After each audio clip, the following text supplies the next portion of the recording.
Well, William, I'm back. So, how did you spend your summer? Hello there. I had to do a Simpsons quote one day, so there it was. All right. No, Seymour. It's just no, Mother. It's just the Northern Lights. Whatever it is. I don't know. The steamed hams. But yes, I am back for an 8th time, and I will continue to do so. Nothing you say will stop me. Because today I am with... Introduce yourself, please. Hi, my name is Steven Rigsby, and I am a voice actor and sound designer. You might know me from my work as a voice actor and sound designer for The Legend of Pee-Pee, where I voiced Pee-Pee, Miss Dragon, the King, and I also did the mixing for the film and some of the sound design. And you might also know me from Ina Dream Barbecue, where I play the suspicious man and Bunrocco Man. And I love cartoons and video games. So do I. Kind of one of the reasons I got into voice acting in a way. Yeah, me too. I love Team Fortress 2. It's been a huge inspiration for my voice acting. Yeah, same. Although not Team Fortress technically, I think it was... I don't know what it was for me. I think it was a number of things that all just added up over time, I guess. Kind of same. It's like I loved a lot of, like, I love the Command & Conquer series growing up and, like, how the different units sounded. Especially, like, in Red Alert 2. I had a huge affinity for a lot of different cartoons growing up, especially Cartoon Network. And, man, I just wanted to make cartoons. I didn't really know what I was going to wind up doing in cartoons because I couldn't really animate super well. And so voice acting presented itself as an opportunity, and I went, ooh. And then sound design presented itself as an opportunity, and I went, oh. Nice. So was that initially what got you into voice acting to begin with, or was there other things that kind of manifested that made you think, do you know what, I can do this professionally? For me, it was, I believe I was 18 or 19, and I was working my first job out of high school, and it was working drive-through Dunkin' Donuts morning shifts at a location that had probably the worst design for a kitchen ever. No. And it was very stressful. But I would always say, America runs on Dunkin'. How can I help you today? And they would think that I was a pre-recorded thing, because this was 2015, 2014. Pre-recorded messages were starting to become a thing in some drive-thrus. And every time people would, or not every time, but enough times, people would come up. Yeah, this happened multiple times per shift. They would come up to the window, and I'd be like, all right, that'll be $14.89. And they'd be like, well, I thought that was a recording. You should be on the radio. And I heard you should be on the radio all the time. And it got to the point where I was like, I do have a diverse voice. I can play a couple of different characters even. Maybe I should do that. I've always wanted to make cartoons.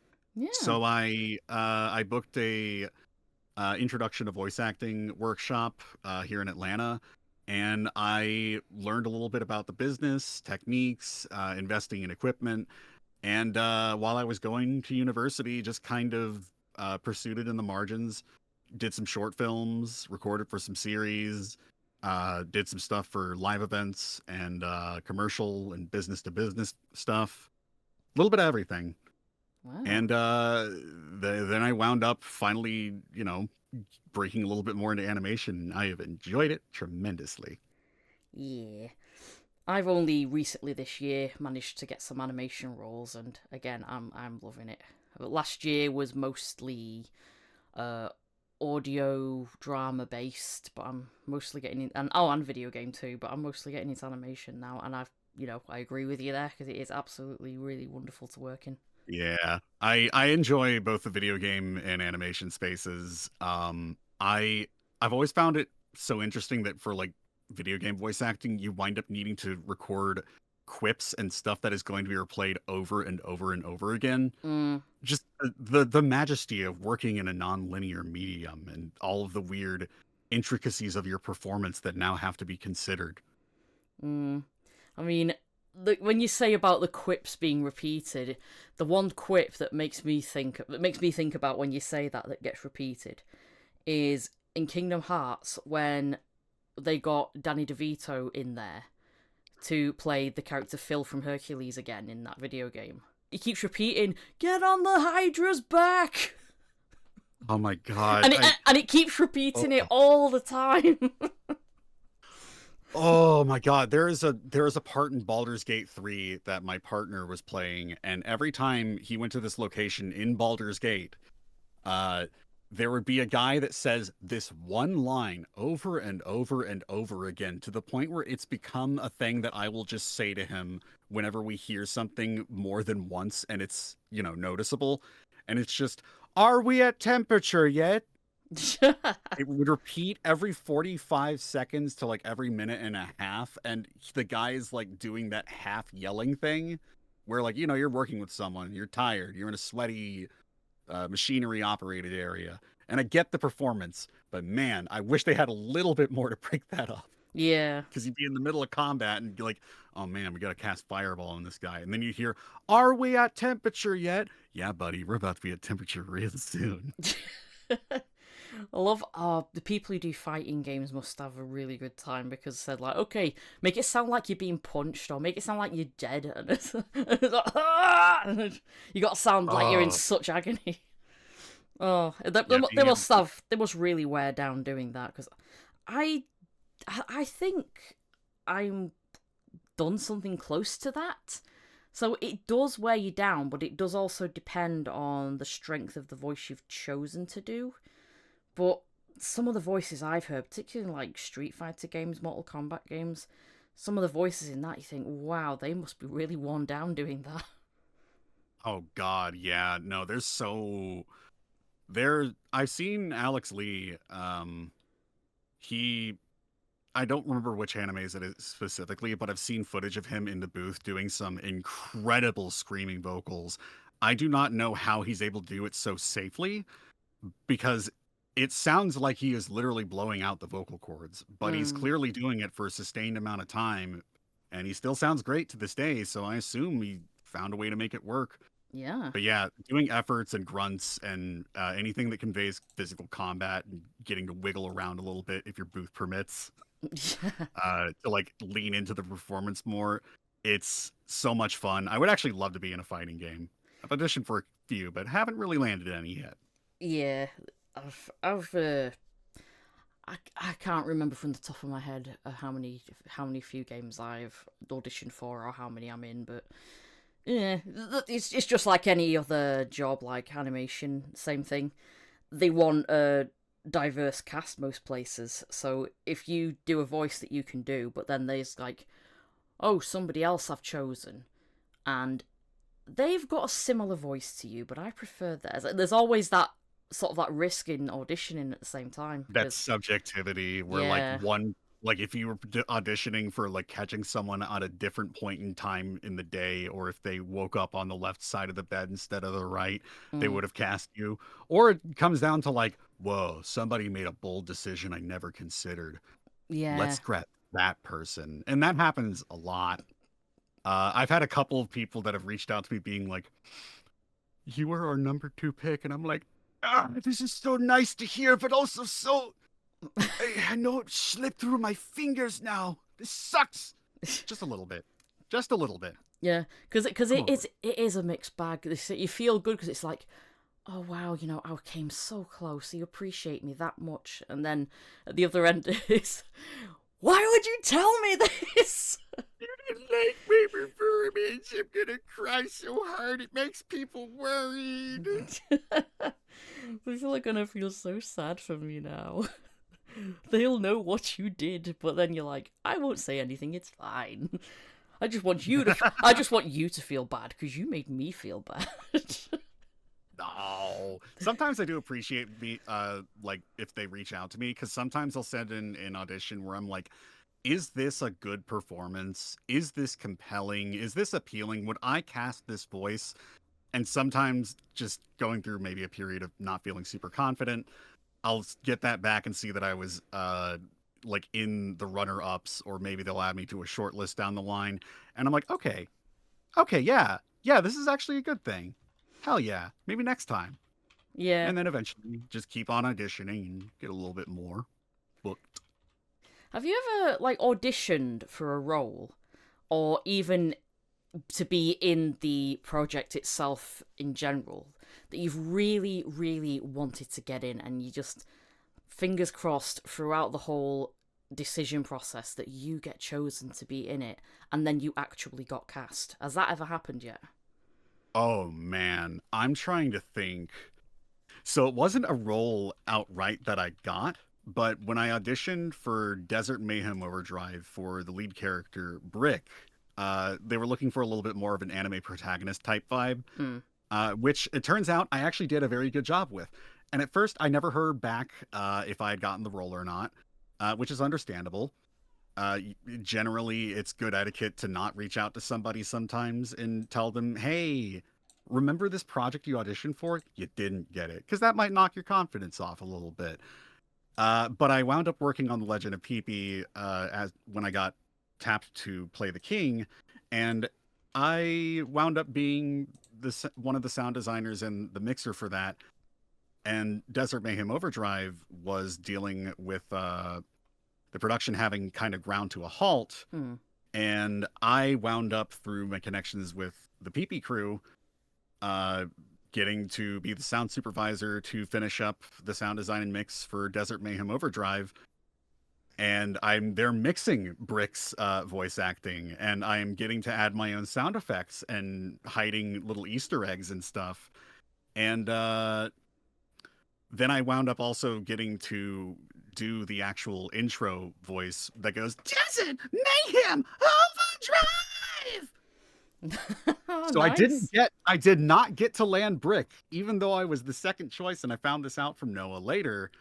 I got to have a voice role. It was very minor, but I also got to design all of the stuff in that intro sequence that wasn't the music that you hear. I got to add like a V8 engine revving up, like as if it's about to blast off, and all these other things that I was like, you know what? I do get to sort of control the scene here because I get to just mess with the landscape however I please. This is fun. So you ended up being on the project regardless. Yeah. And you know what? Exact same thing happened with Monkey Wrench. When they did the pilot back in, I think it was 2021 that they were casting. I auditioned for a couple of different characters, and I'll admit, I don't think my auditions were that strong at the time. I was very anxious. But then I wound up working as the dialogue editor from episode 5 onwards, and once again, did I get to have a role? Nope. But I wind up editing everybody else's stuff for who did get cast in those roles, and I had a lot of fun doing it, and especially getting like to design voice modulation for fantastical characters and stuff to enhance their performances. Yeah. Love that stuff. They do sound. I mean, I watch Monkey Wrench as well, and they do sound really good. Yay. I'm excited for whenever we get episode 6 to come out. Not sure when exactly that's going to be yet, but I have finished up my section of my work for dialogue editing and voice mods on that, and I cannot wait for people to hear and see what we have been working on. Oh, I can't wait either. It looks. I mean, I give money to the Patreon, and it looks really good so far. Yes, I am so excited for it. It's also really nice being able to watch the visual side of production go from like storyboard animatics to getting rough animation, then getting in-betweens, cleans, and oh my god, once it all starts getting composited and coming together, it's just like, oh, the magic. Mm. Yes. I mean, when you see something come together that, that you started out as, it was so small, there was barely nothing to go by, and then you see it come together, it just feels like all your hard work just, it's that boom moment where you just feel so proud of it. Yeah. It's when episode 5 came out and I saw the positive reception to it, I was very, very happy that even though I did not get cast when I auditioned 5 years ago for it, that I got to be a part of this with a crew that I genuinely loved so much. And yeah, can't remember what I was going with that. I feel like Monkey Wrench has some magic with some people, because, for example, I actually heard about who, you know Robin? Yeah. She was in the first episode. She was my first guest. For those of you who have not heard it, go back and listen. She played a minor doctor character in episode 5, and that was how I discovered her. And then it was through a stream from Wiz that I actually started interacting with her, and she has been a very good friend to me since then. So I feel like Monkey Wrench just connects people somehow. It like every production that I have been on, especially in indie animation, I have made good connections with people there.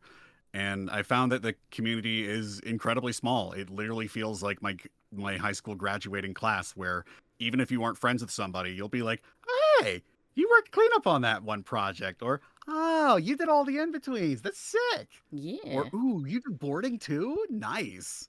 And I don't often get to meet a lot of the other voice actors unless we actively are recording in a session together. Mm. But it's fun sometimes when I'm like, wait a minute, I've edited you do dialogue before. Howdy, how you doing?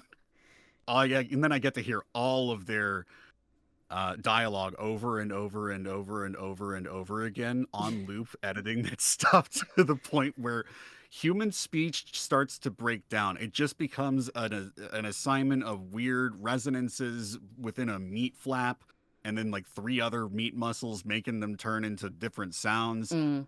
Especially if I'm editing my own dialogue, I will not. I will not be able to stop thinking about the fact that in Legend of Pee-Pee, editing the king's dialogue, I just heard myself going, "Paya, paya, paya, paya, paya." Like, okay, how are the plosives on this? How is it sounding with like the upper frequencies? Do I need to add a de-esser on this? And then you learn the hard way that editing your own dialogue is really hard to remain objective on. It took me a while to start getting better ears for that. Yeah. Because you're normally used to hearing your own voice resonating through your skull into your eardrums. So you're Mm. not sure what it's supposed to sound like. It's different when you hear it back from a recording, though, as I found when I first started out. Oh yeah, I hated it. I was so insecure at first because I was like, did I have a deeper voice? Yes. But I would hear it and I'd be like, that's just a little baby. That's just a little guy. That's not me. I don't want to do this anymore. Oh, I mean, it's like when I was learning as well. They said that the one thing you'll hate but will grow to like is you have to get used to the sound of your own voice. And Oh yes. I was not sure I could do it, and then I ended up doing it, so without even realizing. Yeah, dialogue editing helped me a lot with figuring out my own voice as Mm. well. Like once you've heard it, actually it's kind of a double-edged sword. Whenever I'm doing a character that is more farther removed from my own voice, for example, the voice that I use for the suspicious man is based off of a D&D character of mine named Winston, who is a divination wizard, who is just the most punished, weak, weirdo, party leader question mark Mm. that I've ever had in a campaign, and I made him like 10 years ago. And I found that like after having immersed myself in that character for 2 years, like a little bit off and on for a campaign, I'd gotten very confident in being able to play him. So it became one of my first character voices that I would be able to just call upon and not feel self-conscious of when I was struggling with a lot of confidence issues earlier in my career. Ah, nice. Yes. And around the time that I actually recorded for Ina Dream Barbecue in 2022, I was kind of in a low point, dealing with a lot of stuff in my personal life and with health.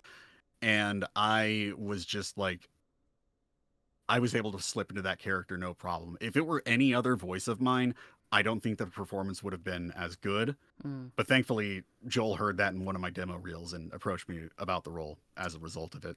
Oh, that was good of him. So I knew that it was what he was looking for. Yeah.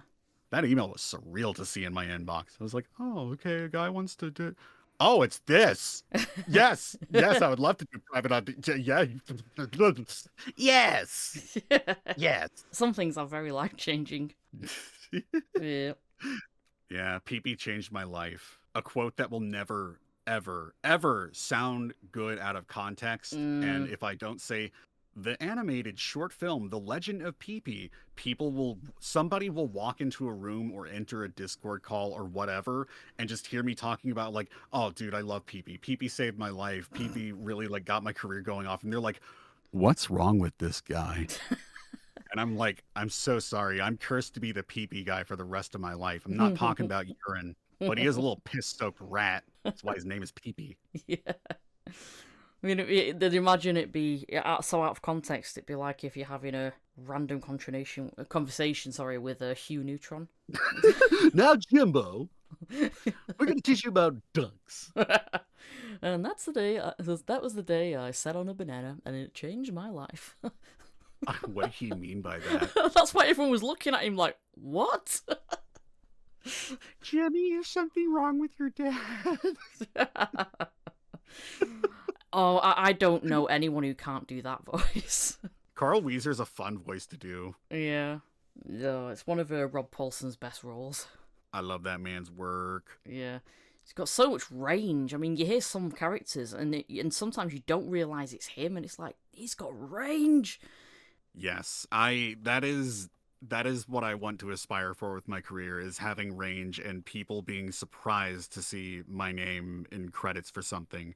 Just because I want to make my characters as distinct as possible, and if somebody does not recognize me, even after they've heard the character throughout like maybe a couple of minutes worth of dialogue, I feel like I've done my job good.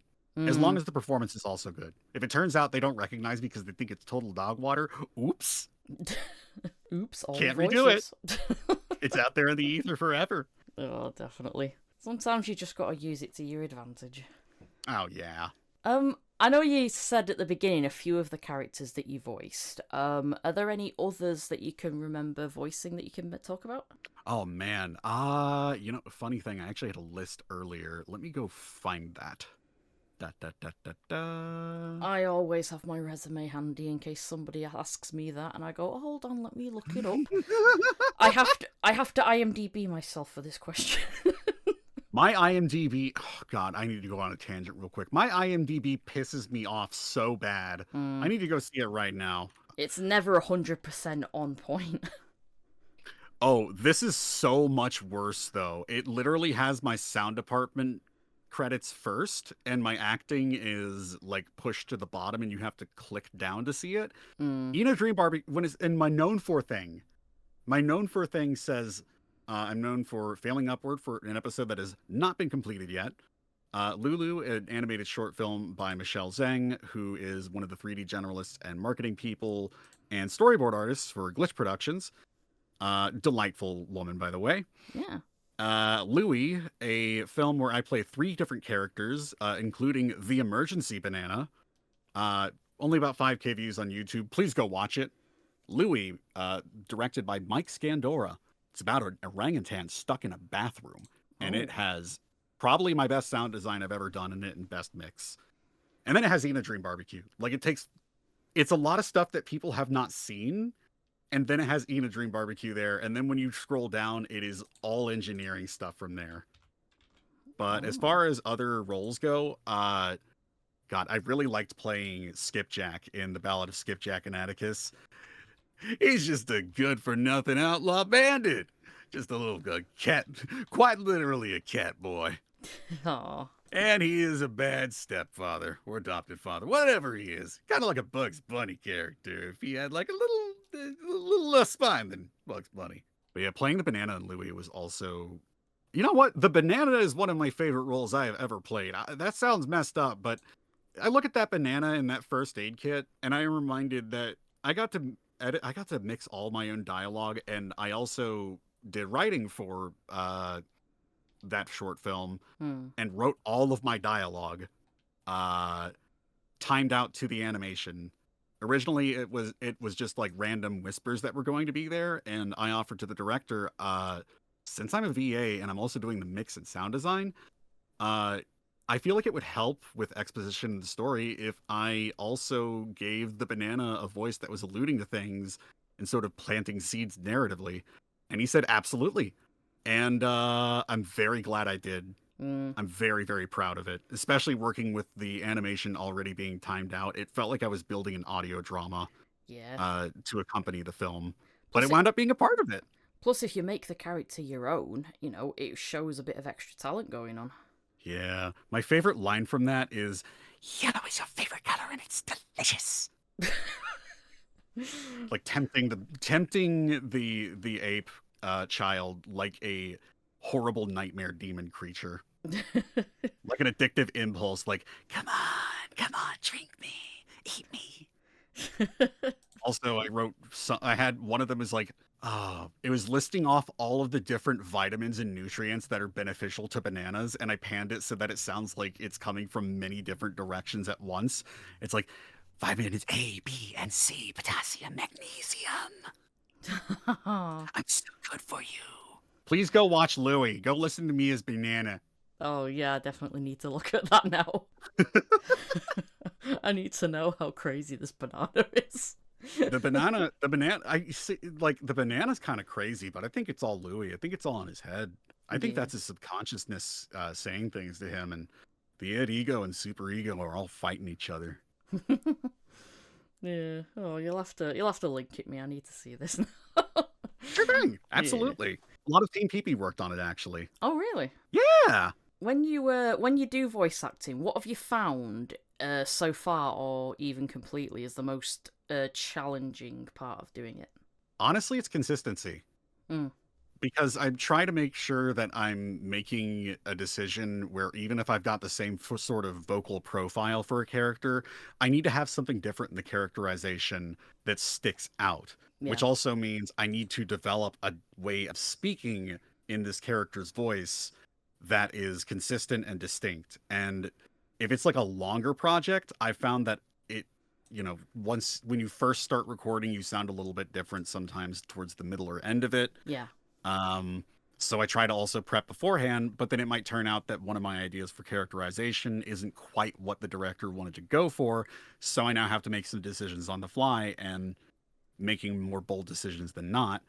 Uh, Sometimes, though, I have wound up developing a little bit more of a character voice that I think wound up fitting the character better because I'm working with a director to get that. Yeah. And if I'm with a newer director who is not used to directing voice actors, it's kind of like teaching them a little bit about how to go about. I'm teaching them how to direct me effectively, Yeah. and having to make a lot more of my own decisions, but doing my best to incorporate them because director, this is their baby. Yeah. They guide you on how they want their vision to be. But it's like sometimes you do want to help them, like say you've read upon them and all that, and you feel like if you feel they are you now, do you think that's how they would react in your mind? How would you say that?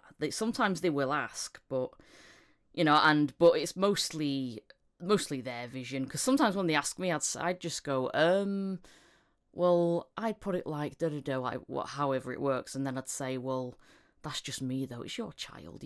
You direct me how you feel is best. Sometimes I found that to help a director figure out what they want to get out of the performance, I ask them like oddly specific things about the character.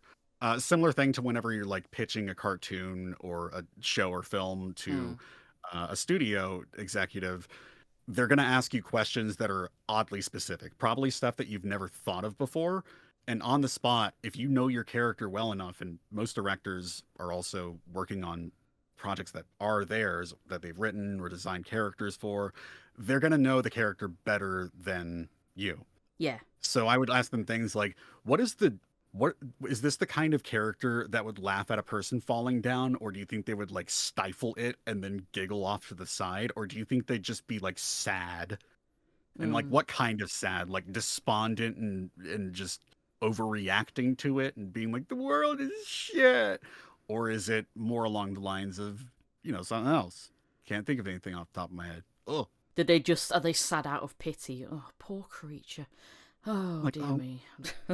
oh, oh no, there's nothing but misery in the world versus, oh, that's so sad. Hmm. Or like, I don't want to be here. I want to go home where everything is made of pillows and it's soft and there's no bad people outside. And I want to get back to my pillow. It smells of sugar. wet blanket creature detected. Only if you ate sugar in bed. But who would do that? What disgusting creature would do that? Just eating fistfuls of sugar and getting it everywhere. The ants are having a field day tomorrow morning. Where's my sugar bag? I need my simple carbohydrate. Give me that. Give me. All that voice you did, it reminded me of that character of Smiling Friends. Hello. Oh, Desmond? Yeah, Desmond is like, oh, I don't know. Yeah. I was just thinking about it. Funny thing, I Mike Stoklasa is the voice actor for that character, and when I first saw the Smiling Friends pilot and I heard him, I was just like, "What's Mr. Plinkett doing here?" We're gonna get some pizza rolls. We're gonna watch Star Wars and talk about the prequels and George Lucas. Oh, is that actually So to hear him as that was actually him Desmond, who he's really voiced the funny. character? Yeah, Yeah, I didn't and it's realize just that. like, I mean, even then, like Desmond is distinct from Mr. Plinkett. Like it's in the same vein of like this is a lazy character who's very sad and monotonous in their way of speaking. But Mr. Plinkett is more like he's trying to postulate something at you or whatever that terminology is, and then he'll put in stuff like I'm gonna milk my cat, which makes me just viscerally uncomfortable. Thank you, Mr. Stoklasa, for writing that and acting it and publishing it to the internet.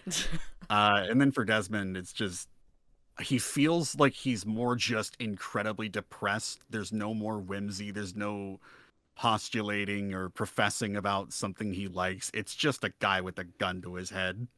Yeah, that's I literally also it. think it's really funny when he's like, and if you don't, I'm going to make you two watch. And I was like, oh my God. And you're like, there's the character I imagined that voicing. Yeah, I think in season 2, he also wound up voicing one of the aliens when the smiling friends go on the spaceship and they have that super wicked party. Yeah. I think it's Mike Stoklasa and Jay Bauman of Red Letter Media, but their voices are slightly pitched down. So at first I did not recognize them. Mm. Also, I'm opening a soda. I hope it doesn't. No, it's There fine. we are. It's fine.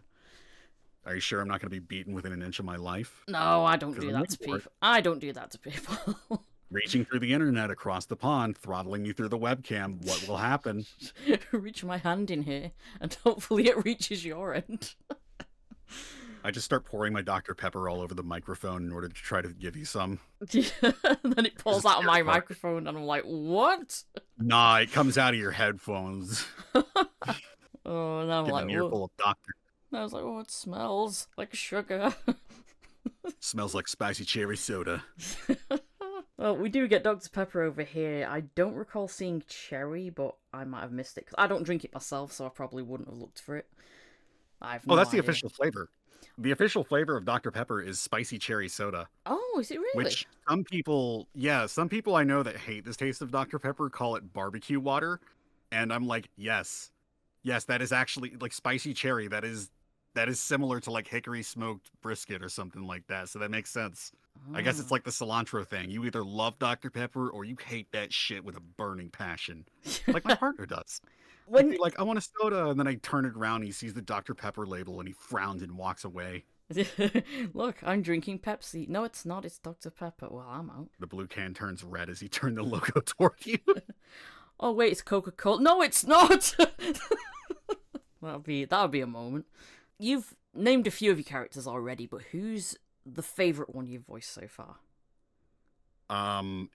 Unequivocally, like hands down, it has to be the suspicious man in Ina Dream Barbecue. I had so much fun playing that guy. People have been able to point out a little bit of the influences in it. I like that he is such a stilted way of talking. I saw somebody describe it as, or a couple people describe it as, it's like YouTube poop sentence mixing. It feels unnatural. It feels odd. They say it sounds like he is delighted, but also creepy and taking joy in it. And I'm like, good. That is part of the intention. And yeah, I loved being able to play a freak with 25 fingers, 5 of which are huge. Oh. If anybody doesn't know what the character looks like, they probably have some sort of awful image in their mind. I can assure you, it's way funnier if you look it up right now. Oh no, I really need to see that. Also, I was partly influenced by. I wasn't just partly influenced by like YouTube poop sentence mixing being funny to me, but also, fun fact, his laughter, the is a direct. I was very much listening to a lot of like edgy industrial synthwave at the time, and I was listening a lot to this song called Violence Suppressor by Irving Force. And there's a part that I think is at like 2 minutes and 55 seconds that is this that slowly pitches down and then has like a stuttering effect, like and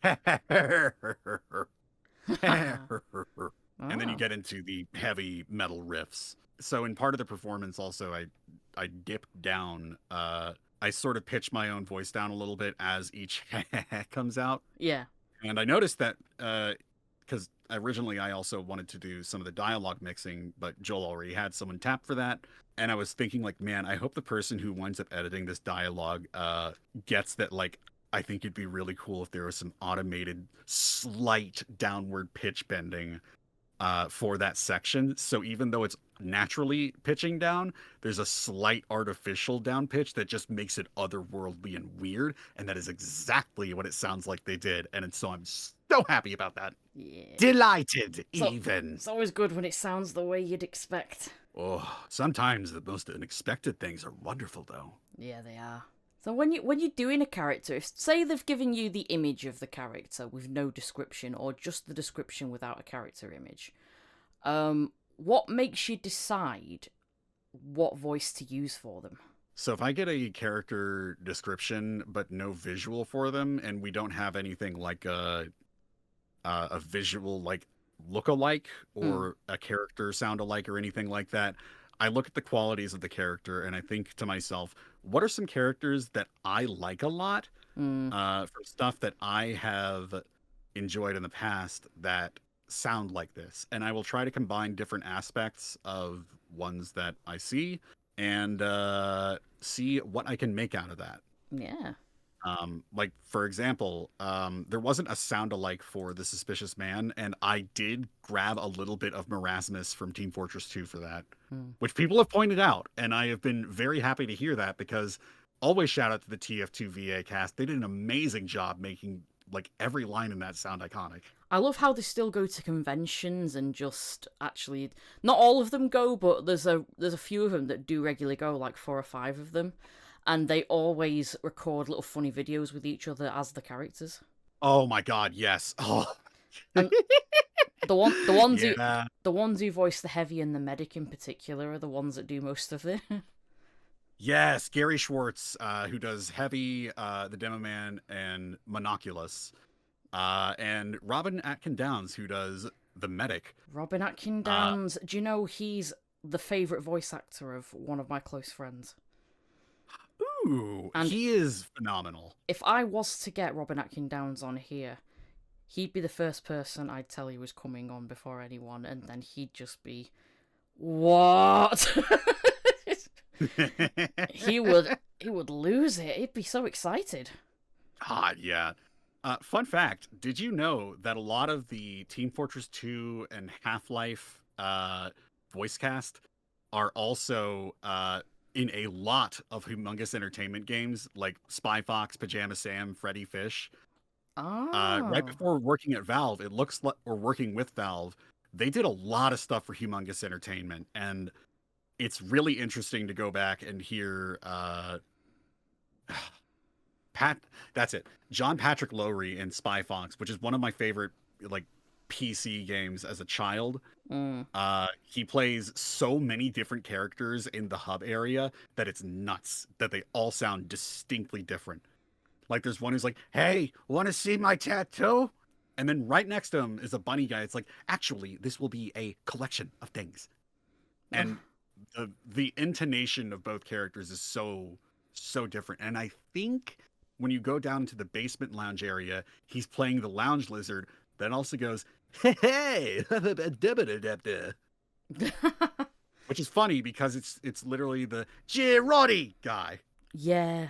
And there's so much tremendous range with that entire cast. And rest in peace, Rick May. Loved you as the soldier and loved you as Peppy O'Hare from Star Fox 64. Oh, I didn't know he voiced Peppy. Big inspiration to me. Big inspiration. I really didn't know he voiced Peppy. Oh, wow. Yeah, no barrel roll. Oh, that was affirmative. him. Same guy. Wow. No, I had no idea that was him as well. No, I mean, if he was still around now, I would have loved to have a chat with him. It's a shame. Yeah, I actually really I try not to like get to the point where I'm like, oh, I really want to meet this voice actor. I would love to meet some of the TF2 cast. That game had a tremendous effect on my art style for my own cartooning and illustration, Mm. and the way that I do my voice acting performances, and what I look back at as a major reference for how do you make an iconic performance or an iconic character where every line, because they're in a video game where all the lines are repeated super heavily, Mm. where all of them invoke something special about the character that I can't really point to another character outside of the IP and be like, that sounds a lot like them. Yeah. It feels like a lightning in a bottle voice casting for the game. Yeah, it is. And I'm so glad some of the cast loves shit posts. Oh my goodness. Oh Keep yeah. doing it. They were aware of all the memes, all the Gmod animations, the word splicing with their voice lines. They're aware of all of it. They love them. I think this is fantastic. Oh yeah. I like how they got them to do like a live voice reading of Heavy is Dead. Oh yeah, they did do that. That was brilliant. They had to like I think a couple of the characters were replaced. Like I think Soldier was replaced with who did Soldier's role for that one? Oh, Remember can't remember. I actually. can't remember who it was. But they did all of the other characters who were obviously at that convention at the time, and they just filmed themselves just going, Heavy is dead. They just all sat in a booth together and they said, we're going to perform Heavy is Dead. I think if I remember correctly, it was a bunch of Gmod animators and SFM people that grabbed the cast and were like, "We would like to invite y'all to do this thing," and they were like, "What? All right, yeah, let's go for it." And I noticed there was a massive uptick in the TF2 cast, making funny videos in the characters dressed up as them, and I was like, "Oh my god!" I don't know if this is like confirmed or not, but I feel like that might have kickstarted them being like, it's been 20 years since we recorded all this. Mm, What if we just continue to have fun with it? yeah, Especially since a lot of them are getting up there in age. Just have fun, get some whimsy. yeah. So they just sit in a booth and they read the script and they're seeing how nonsense it is and they're laughing through it, but they're like, what am I even reading? Is there any roles that you've thought, I wish I never did this? Oh man, roles that I feel like I wish I had never done this. Ugh, It's not only one, but only one, but I don't know if I even want to address it in this episode, to be honest. Yeah, that's fine if you don't want to mention it. Yeah, if there's like a similar question, like one, maybe you could ask question of like, which one do I wish I'd done something a little different on? We could go to this one. Any characters that you like that you wish I would love to voice that character, even though I may never do it. Oh my God. Yes. It may never happen just because the IP has not had a game in so long. But in Command and Conquer Red Alert 2, my favorite voice acting in it, and I guess big inspiration as a result, is the Kirov airship, which is a big, slow, heavy flying airship unit that drops a lot of bombs in succession that do a ton of splash damage. Mm. And emphasis on it's slow. And every time one spawns on the map, if it's an enemy, even if you have not discovered the enemy base, you will hear Kirov reporting. Look at, Ah. and it's like, uh-oh, one of these big heavy things is going to come lumbering over and destroy everything in your area. Get ready to shoot it down. If they make another Red Alert game, I would love to voice the Kirov airship. Like, it's got kick-ass nose art on it. It's got some nasty, weird Cold War, but also like pre-World War II aesthetics to it. Mm. I fuck with it. I like it a lot. I mean, if they ever bring that back, that would be a surprise to a lot of people, I think, because they probably thought the same as most of us. I thought that was never going to come back. I thought they just stopped it. And then somebody said, hey, do you know what? It needs to come back. Because other games have done the same thing and surprised people before, who knows? Yeah. Oh man, I'm looking at it right now and I'm like, this makes me so sad. So many Command and Conquer games, like literally every year up until 2004, I think that's when EA wound up having its acquisition of Electronic Arts. Yes. So it makes sense that it took a little bit more time. And then 2007 to 2010, they were making games. And then right after that, with Command and Conquer 4, Tiberian Twilight, uh, no new games ever again. It has been 16 years. And if Mm. I remember correctly, it wasn't super well received. I didn't really play it. But hey, we got a remastered collection now. Oh, Haven't checked it out, but maybe, gauging interest, maybe it'll come back. I think it might have been pushed down a bit because other war or commanding style games came out after it that just kind of overshadowed it, I suppose, and by comparison sold more. And then they felt, maybe what we've got isn't enough, and that was all. That was the best they could do at the time. And you never know, they could figure things out and bring it back with a literal bang, maybe. Yeah, like I know RTS games have been in the past 10, 15 years a little bit less of a popular genre than it used to be. StarCraft 2 is one that, like, of course, that did really well, but I've noticed that there's a little bit of a comeback in RTS games, and Mm. I'm hoping that with all the indie ones that I'm seeing come out, that EA also takes note of the potential to revive this series, and I would sincerely love to see it. Even if Yeah, I'm not involved with it, I just want to see one of my favorite childhood franchises. Meh. just to see it come back even just once. Oh, yeah, because all my favorite IPs are gone, dude. They're Or they're all just at a point where I'm not really that into them anymore. Yeah, it's like, what's happening to all these IPs? Why are you just killing them off? They're all there.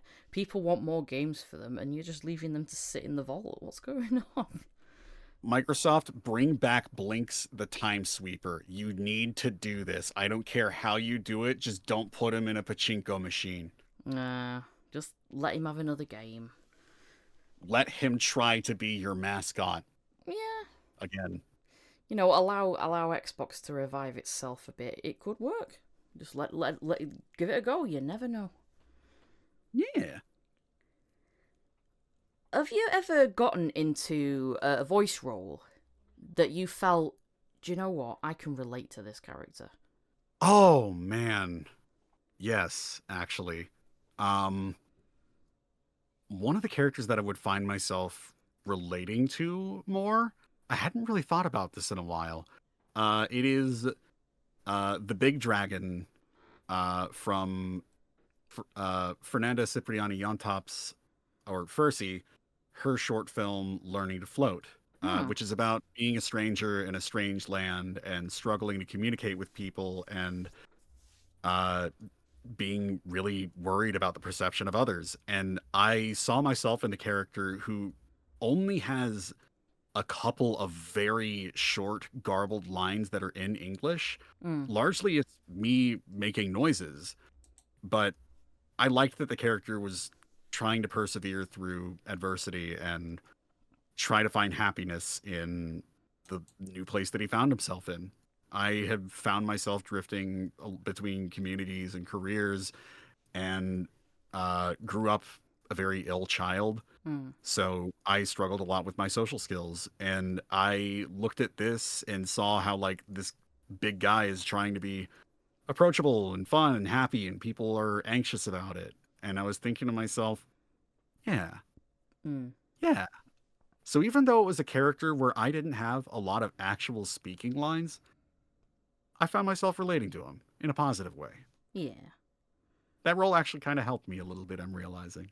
It was nice. No, it's always good when that I also did the happens. sound design and mix for that. Oh, nice.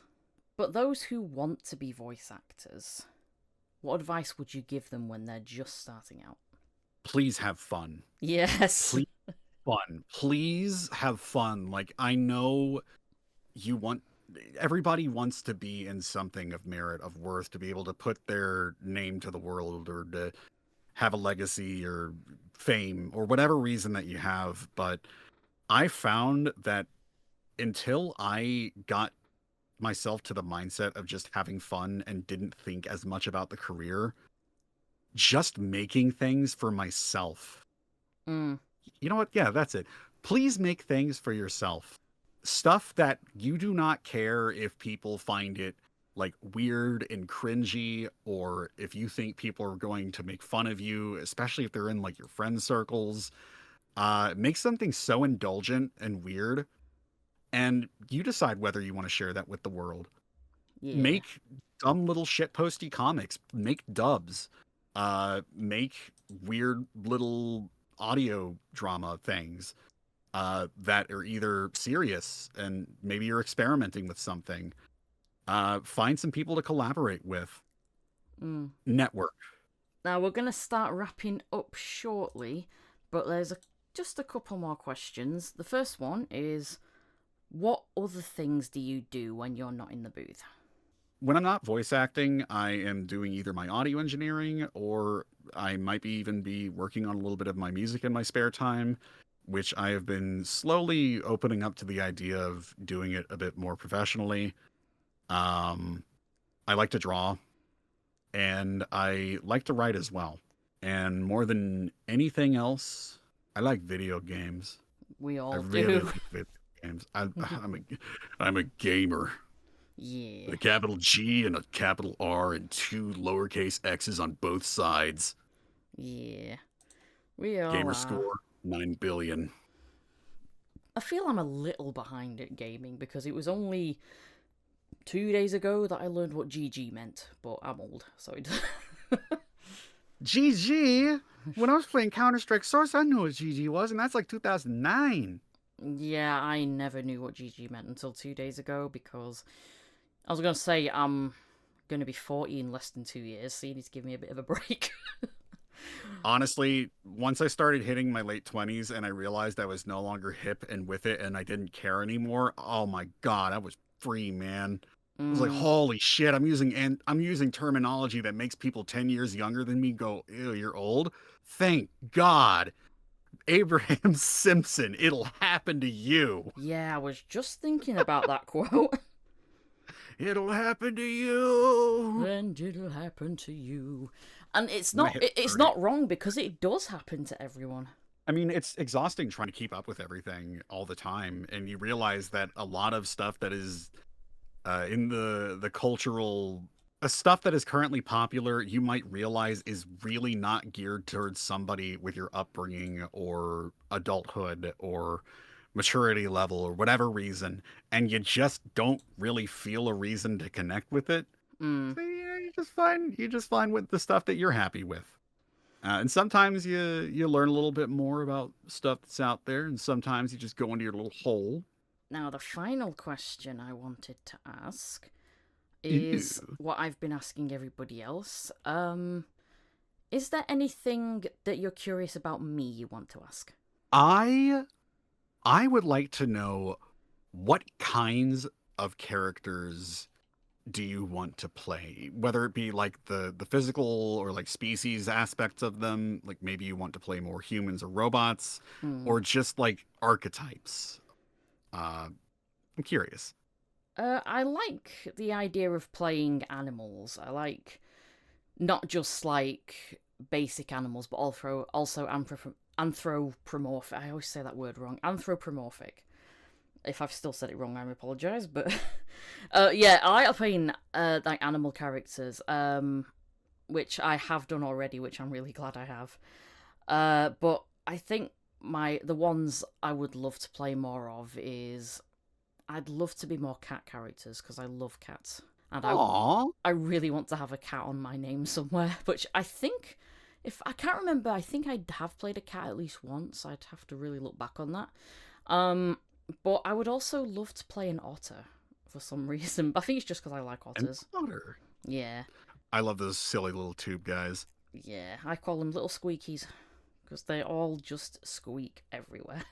Well, as somebody who plays a lot of anthropomorphized or furry characters, it is very fun. I hope that you get to have this more of these opportunities, because also they're really, really fun to be able to play around with, like, what kind of species are they? How would that represent the way they speak or their personality? Mm, Like, would a cat character be more mischievous or flighty, or would a dog character be like, how Mr. Peanut Butter is in BoJack Horseman, Labrador Retriever personality? yeah. It gives you, like, simultaneously a lot of interesting stuff to work with while giving you a very limited, like, selection of what you can mess with, if that makes sense. Yeah, definitely. I would love to get more opportunities to voice animal characters.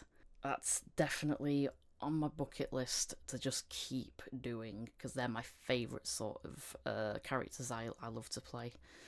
May more cats and otters find themselves in your inbox in the future with a role attached to them. I really hope so. I've yet to play an otter, but like I said, I think I've played. I'd have to look it up. I'm sure I've played one.